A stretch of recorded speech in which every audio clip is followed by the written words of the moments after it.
tonight on TV5 News at 8. I'm Mark Despotakis. Join me for complete election coverage from yesterday's elections coming up. Also, 911 may be relocating. Will this affect you? Find out coming up. Jemba Rubino. What will the rest of the week bring us? Will it bring us flurries, sunshine? I'll have your complete weather watch forecast coming right up. Plus, what lies ahead for Election 2000? Dr. Barry Sweet joins us with a preview later. I'm Don Erstenson. Coming up in sports, the Orioles get a new skipper and the Pens are winless at home. Plus, Carolyn Kelly is in with the entertainment. All this and more as TV5 News brings coverage closer to home.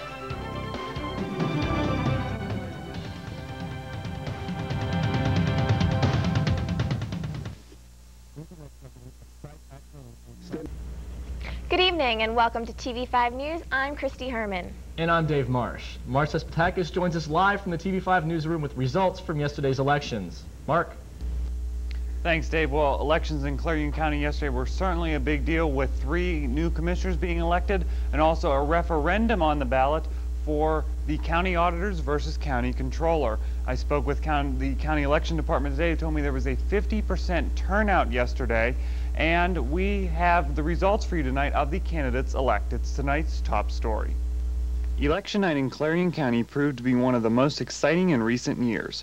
Here is a recap of the results.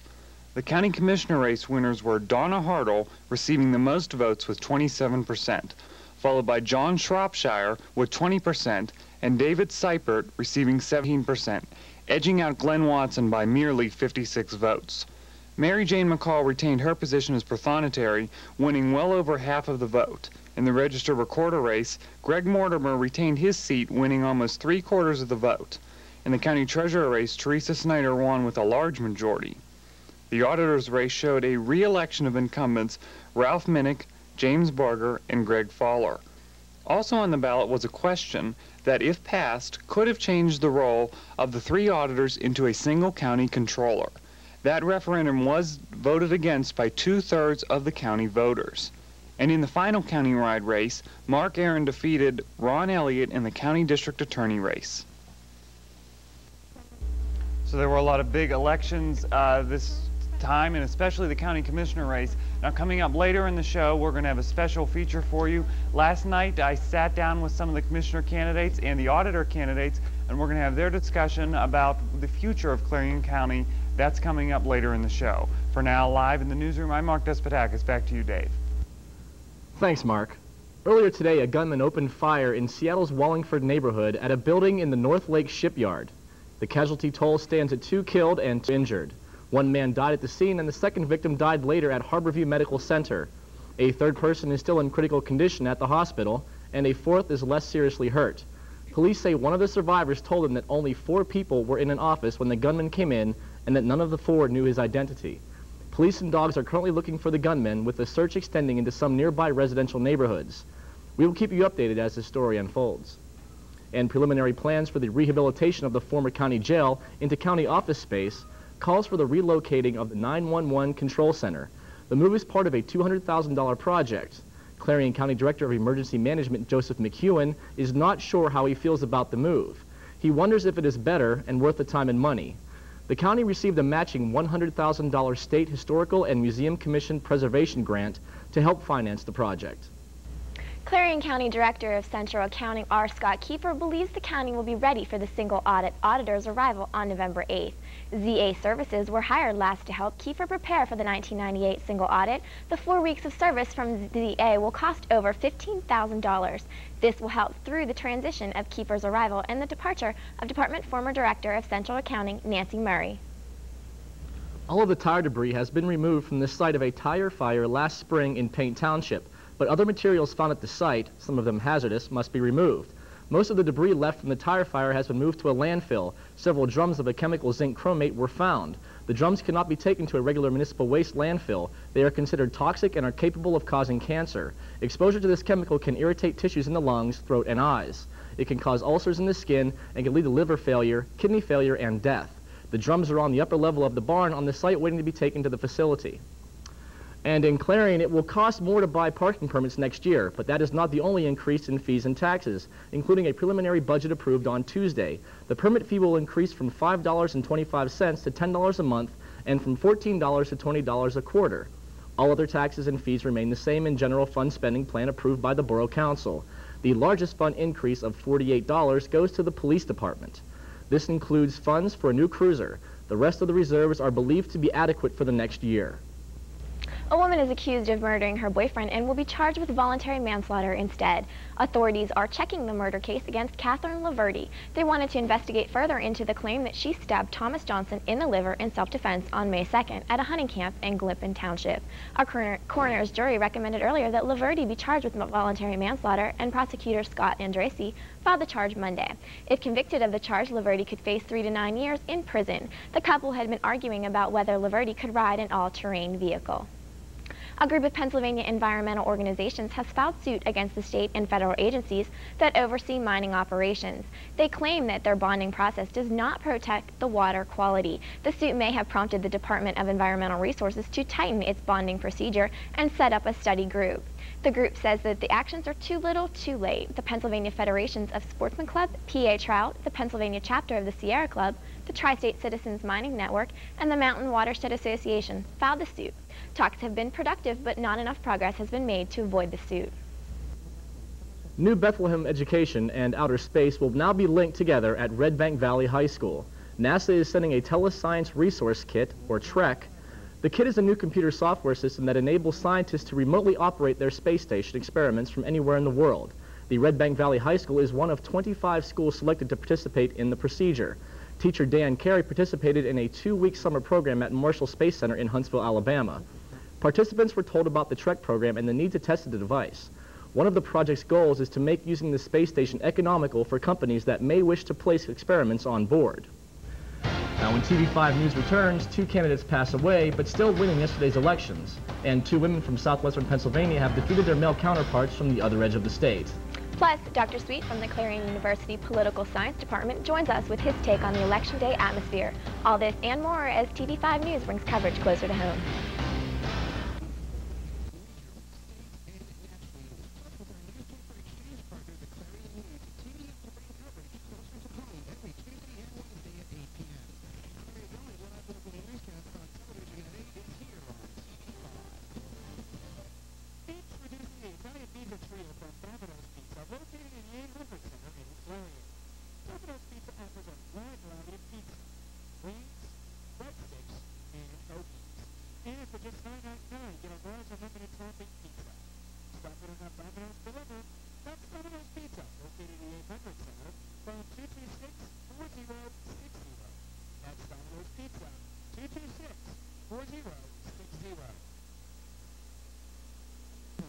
Where have all the children gone? Long time passing. Every day, 10 children are killed by gunfire. You can help stop the violence. Call 1-800-WE-PREVENT. Not one more lost life. Not one more grieving family. Not one more. Gone to graveyards one by one. Oh, when will we ever learn? News travels fast. That's why you need the speed and accuracy of a news team that brings coverage closer to home. Every Tuesday and Wednesday night, join TV5 News for Clarion's only live local newscast on television at 8. Tune in for the latest in regional, state, and national news. Plus, with our newspaper exchange partner, the Clarion News, teaming up to bring coverage closer to home every Tuesday and Wednesday at 8 p.m. Clarion's only live local newscast on television at 8 is here on TV5. Introducing the Italian Misa Trio from Domino's Pizza, located in the 800 Center in Clarion. Domino's Pizza offers a wide variety of pizza, wings, breadsticks, and hoagies. And for just $9.99, get a large unlimited topping pizza. Stop in or have Domino's deliver. That's Domino's Pizza, located in the 800 Center. Phone 226-4060. That's Domino's Pizza, 226-4060. This is TV5 News at 8, anchored by Christy Herman. Dave Marsh. Jen Bevavino with TV5 Weather. Don Ursich with sports. Now, from the news team bringing coverage closer to home, this is TV5 News. At this time, we at TV5 would like to apologize for not being able to bring you live, continued coverage of last night's local elections. Due to the inclement weather, we could not successfully broadcast our signal to our receiving station. Now, we were as frustrated as you, and we have taken necessary steps to avoid the occurrence of any similar problems in the future. A Pennsylvania mayor and councilwoman who died last week was re-elected last night. A 10-year veteran of the West Easton Borough Council, Rosandra Sandy DePaul, passed away last Wednesday but was still on the ballot. She received 104 votes, 4 more than the fourth-place finisher, according to unofficial returns from last night. And New Freedom's Democratic Mayor Charles Flynn, who died of an apparent heart attack at age 51, outpolled his opponent 329 to 314 votes. In both cases, they say Borough will appoint someone to fill the spot. Republican businessman Jim Roddy staged an improbable upset over Democratic Cyril Wecht to become the first ever Allegheny County executive. Roddy will take office in January as the top policymaker in the state's second largest county, and he will have to work with a newly created council that is mostly Democratic. Roddy pledged to work across party lines. He relied on a high crossover vote in mostly Democratic Allegheny County. A former prosecutor who has been criticized for the way he handled a 1995 fatal shooting by a former housing authority officer lost his bid to be Allegheny County District Attorney last night. 49-year-old Christopher Conrad openly criticized the winner, 42-year-old Stephen Zappala, when the DA was appointed last year and fired Conrad. Voters stuck with Zappala last night, putting him into office with 2/3 of the votes. Conrad faced problems when he handled the inquiry into Jerry Jackson's fatal shooting. Women from southwestern Pennsylvania defeated men from southeastern Pennsylvania to claim a pair of 10-year terms in the state Superior Court. Party labels appeared to matter less to voters than geography and gender, as they elected Republican Judge Maureen Lally Green and Pittsburgh lawyer Deborah Todd, a Democrat, to 10-year terms on the appellate court. Lally Green and Todd defeated Democratic Judge Burl Schiller and Philadelphia Common Pleas Judge Richard Klein. And last night, our own Christy Herman had a chance to speak with Dr. Barry Sweet of our Political Science Department regarding the election 2000. Here's part of her interview. What lies ahead for the election 2000? Can we break down the Republican candidates? Yes, the Republican candidates, I would start with George W. Bush, governor of Texas. He's the obvious front runner. And then probably the next most likely candidate is John McCain, senator from Arizona, and then millionaire Steve Forbes. Right now, like I said, George Bush is way out front, but John McCain is closing in New Hampshire, and George Bush is going to start devoting some more resources to New Hampshire, start making some more appearances there to make sure that he hangs on to his lead in New Hampshire. Steve Forbes, as I said, has spent a lot of his own money, but is having relatively little success this year in terms of getting a lot of support. Now, there are some lesser Republican candidates like Alan Keyes, also Senator Hatch from Utah, and also Gary Bauer, in charge of the Family Research Council. Neither of those candidates, or none of those candidates, seems to be having much success. They're all down in the single digits, but they seem to be hanging in there and keep, campaigning. But I'd say at this point, it's going to be George W. Bush as the nominee for the Republicans, unless he stumbles or something goes wrong. In that case, I think maybe John McCain might be the likely nominee, but I don't think Steve Forbes. Okay. What about the Democratic candidates? There's really only 2 Democratic candidates right now. Senator Bill Bradley, former Senator Bill Bradley from New Jersey, and Vice President Al Gore. And that's a pretty tight race right now, and so we'll have to see what happens there. I think it could go either way at this point. Al Gore probably has a slight edge as Vice President. A little more resources, a little more name recognition, and a little more opportunity to get out there. But I think overall, it's a tight race right now. How about reform candidates? Well, it's doubtful that the reform candidate would win the presidency, but it's kind of interesting because you have quite a crew there. You have Pat Buchanan, who left the Republicans, and then you have Donald Trump, which is kind of hard to take. It's kind of hard to take him seriously. And then you have Jesse Ventura, who has not indicated that he will not run, but he has not indicated that he will. So you might have Jesse Ventura jumping in, and then there's always Ross Perot in the background. Ross Perot basically started the Reform Party, and I would not be surprised if he jumped in at the last minute like he did in '96. Now, you mentioned that Pat Buchanan switching parties. Do you feel that that was a mistake, that it hurt him in any way? It probably didn't hurt Pat Buchanan because he never had a serious chance at winning the presidency. If it hurts anybody, it's going to hurt George W. Bush, because Pat Buchanan's going to take some conservative Republican voters with him. Maybe not a lot, but some. And I think Pat Buchanan mainly did this to look like he's still a viable candidate, because he was in the single digits. There was no way he was going to get the Republican nomination, so he could stay out front by jumping parties. I think that's probably won't hurt him, but it wasn't going to really help him either. Right. What do you feel will or anticipate happening over the next year with regards to the race?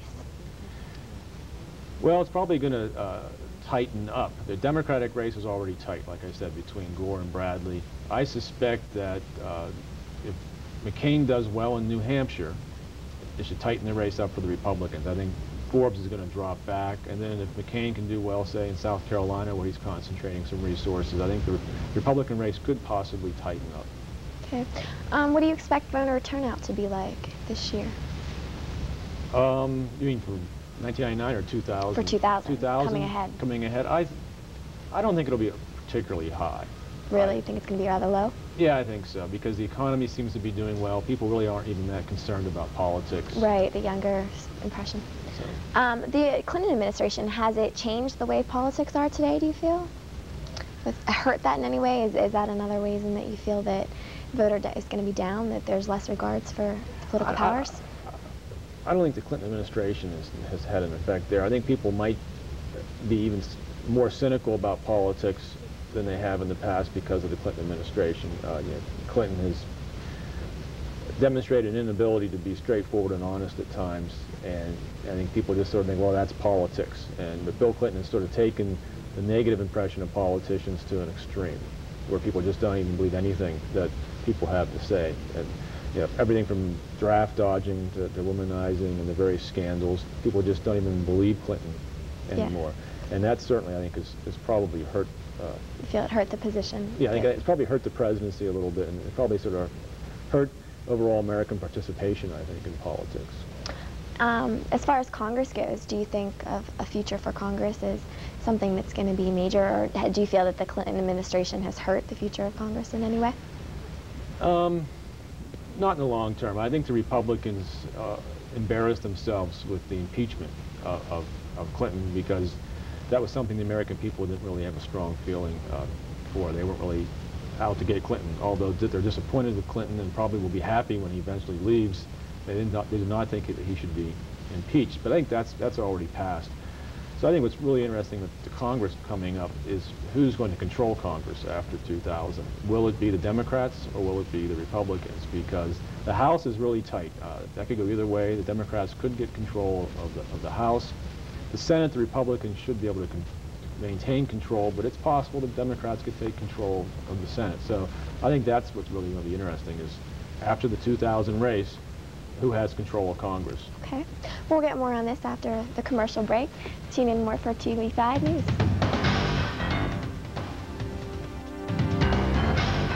On their own.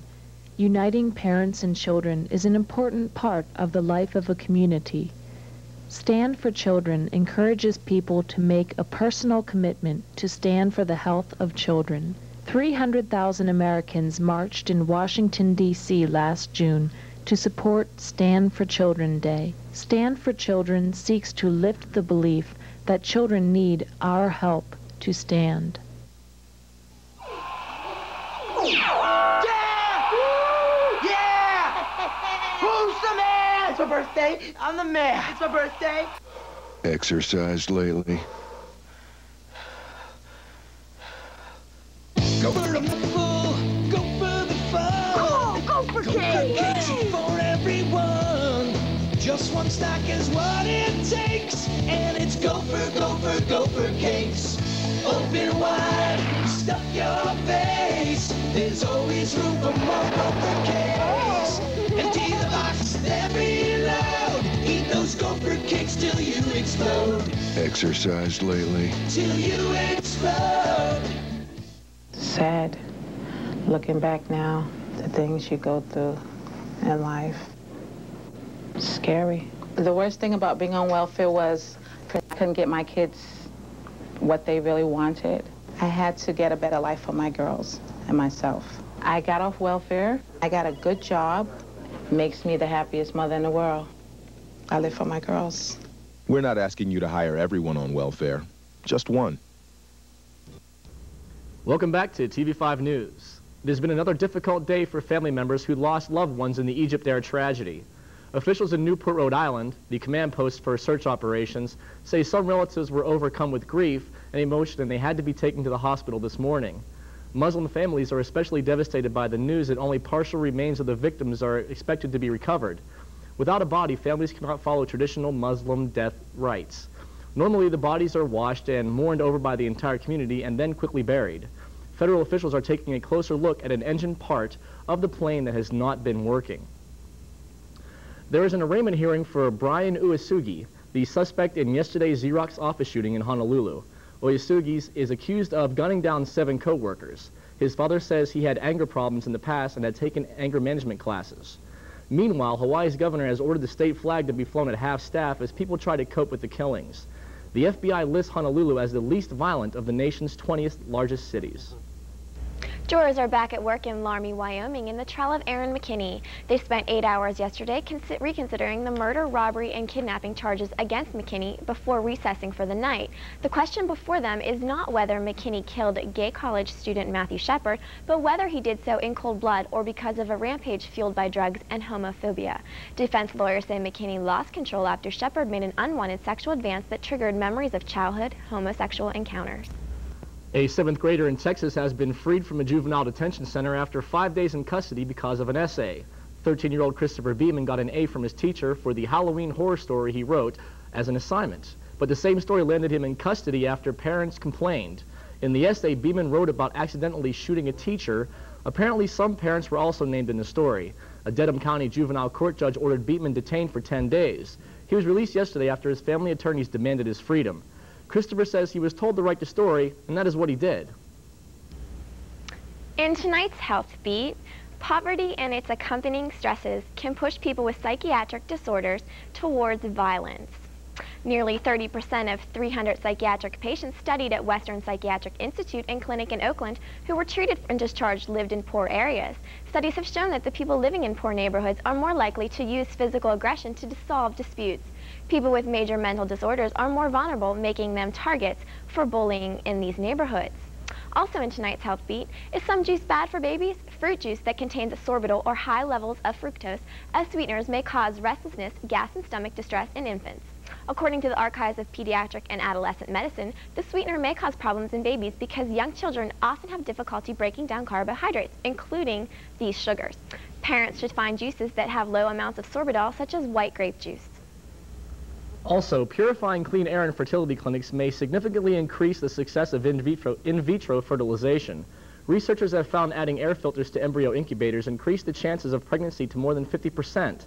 The reason it is harmful are tiny amounts of volatile organic compounds that would never harm a fetus inside a mother's uterus. These might seep inside the lab's incubators and prove toxic to an embryo lying in a dish.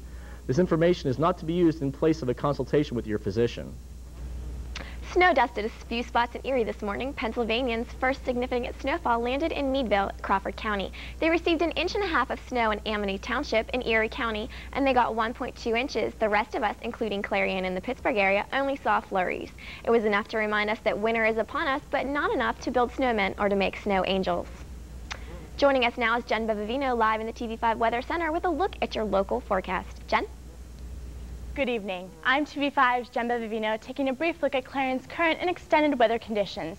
Glancing behind me at our satellite imagery map, you will notice that at the moment we are engulfed in a major amount of precipitation. Today you may have noticed that we had some scattered flurries throughout the day. Although they did not stick to the ground, I did see some scattered spots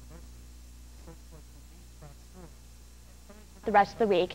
Taking a look at our fronts map now, later on through the week, we will be seeing temperatures rise. At the moment, tomorrow actually, we will be engulfed in a high pressure system. Taking a look at our highs map, you will notice that we were high today in the upper 30s region. We had a high of around 35 today. Taking a look at our lows map now, you will notice that we were low into the 20s region. We will see temperatures rising throughout the rest of the week. Taking a look at our precipitation map now, our final map, you will notice that we did have some scattered snow showers, although once again, these will not be happening throughout the rest of the week. We will be seeing partly sunny skies with temperatures rising high into the 50s region. Taking a look at our 5-day planner now, you will notice that for Thursday, it will be partly sunny with a high of 51, a low of 24. For Friday, sunny with a high of 58, a low of 34. For Saturday, partly cloudy with a high of 34, a low of 34. For Sunday, partly cloudy, a high of 45, a low of 27. And for Monday, partly sunny with a high of 45 and a low of 25. That's Clarion's current and extended weather conditions. Back to you, Dave and Christy. Thanks, Jen. Stay tuned to TV5 News as we will be bringing you a rundown of Pennsylvania election results along with more from our interview with Dr. Sweet. Also after the break, we will have this week's financial beat, and Mark Despotakis joins us live from the TV5 newsroom with local election results. All this and more as TV5 News brings coverage closer to home. Introducing new frequent phone hours. Use the phone just 8 hours a week and get this free phone cradle. Use it 12 hours and get a speakerphone. Use it 15 hours and get this cool headset. Or stay on the phone 20 hours a week And get a pasty complexion. flabby body, and a great new nickname at school. Exercised lately?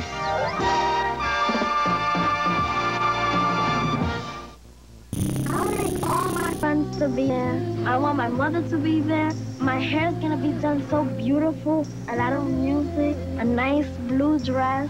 I want to be beautiful for every single person that goes there. If I get shot, I want to have a nice funeral. Every day, 10 children are killed by gunfire. Help stop the violence. Call 1-800-WE-PREVENT for free information. Not one more lost life. Not one more grieving family. Not one more. It's not just about making plans. It's about making a difference. And taking an interest, not just earning it. At Edward Jones, it's about more than investing.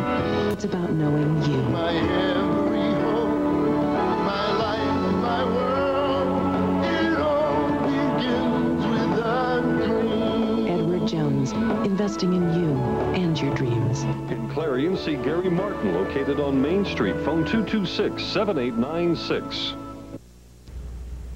Welcome back to TV5 News. Let's take a look at a summary of Pennsylvania election results. Election 99, Judge of the Superior Court, Maureen Lally Green, Republican with 27% of the vote. Richard B. Klein, Republican, 24%.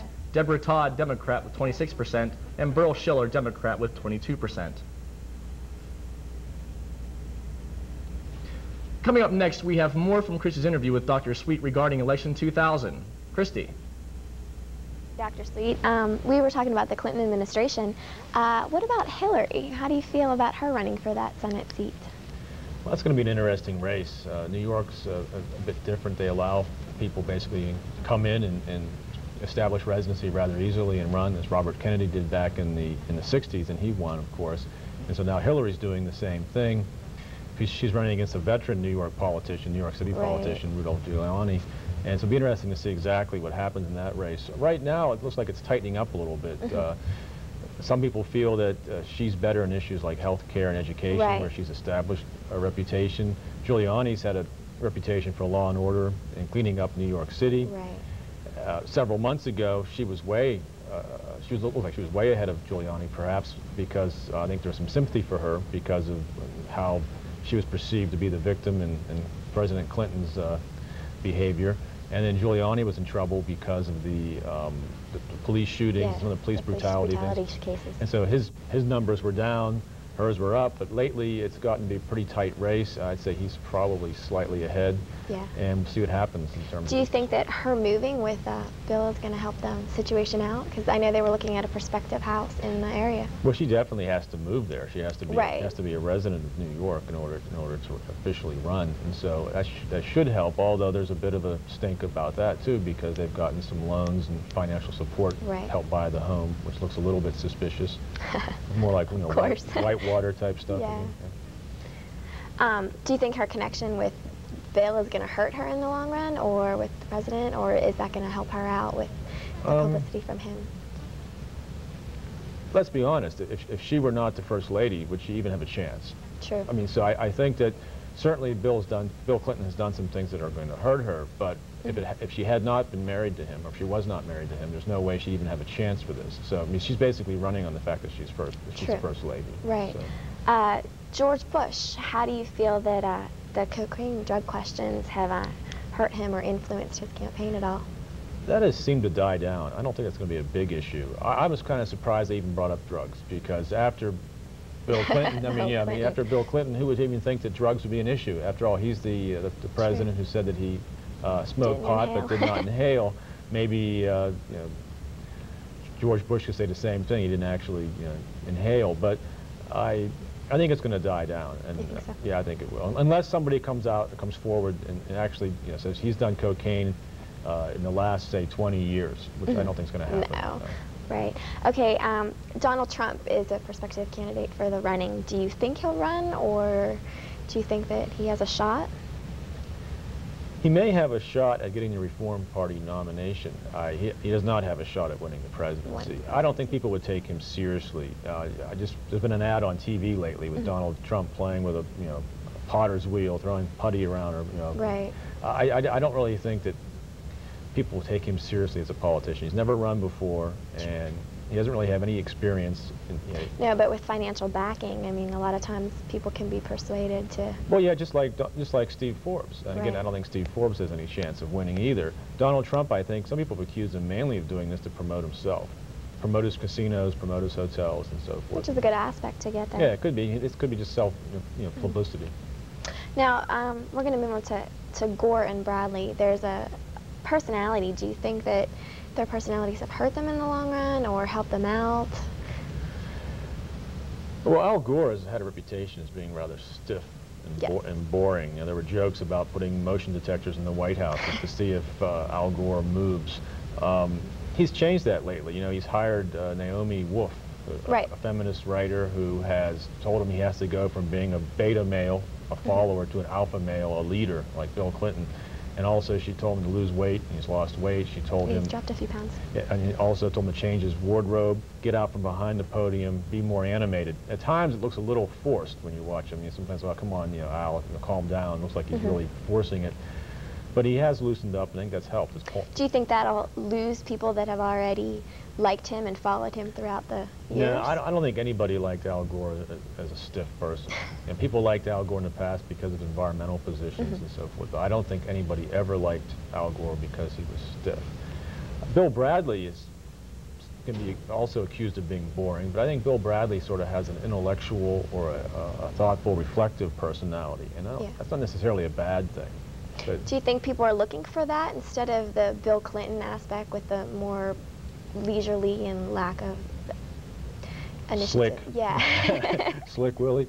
I really don't know if people, I think some people would. I would prefer more of a reflective thinker, a Bill Bradley type, rather than somebody who's slick and packaged, much like, Al Gore even said in the New York Times the other day that he's practicing on being authentic, which I think is almost contradictory. How do you practice being authentic? Whereas I think Bill Bradley is rather authentic. He's a little bit probably too far to the left for most voters, but nothing wrong with his personality. But a lot of people probably would, not that they would prefer an animated, slick type politician, but that's just what people seem to go for because they don't really think about it. Who looks better on TV, who comes off better. I remember a while, I don't remember back in the '88 contest when you had Lloyd Bentsen from Texas as the VP candidate and Dan Quayle debating, and people looked at that and they looked at Lloyd Bentsen, who was 70 years old and looking rather wrinkled, and they had fresh young Dan Quayle, although there was other problems that he had, but just in terms of the camera, Dan Quayle looked better. May not have sounded better, but he looked better. And so people really do go for that. You compare the Nixon-Kennedy debate back in 1960. Nixon hadn't shaved, lately, and that morning he'd shaved, but hadn't shaved before the debates. And Kennedy had, was all cleaned up, and had makeup on, and was clean shaven, and people went for Kennedy. So I think appearances do matter a lot. Okay, well, we're going to go to another commercial break, so we'll be talking more in a minute.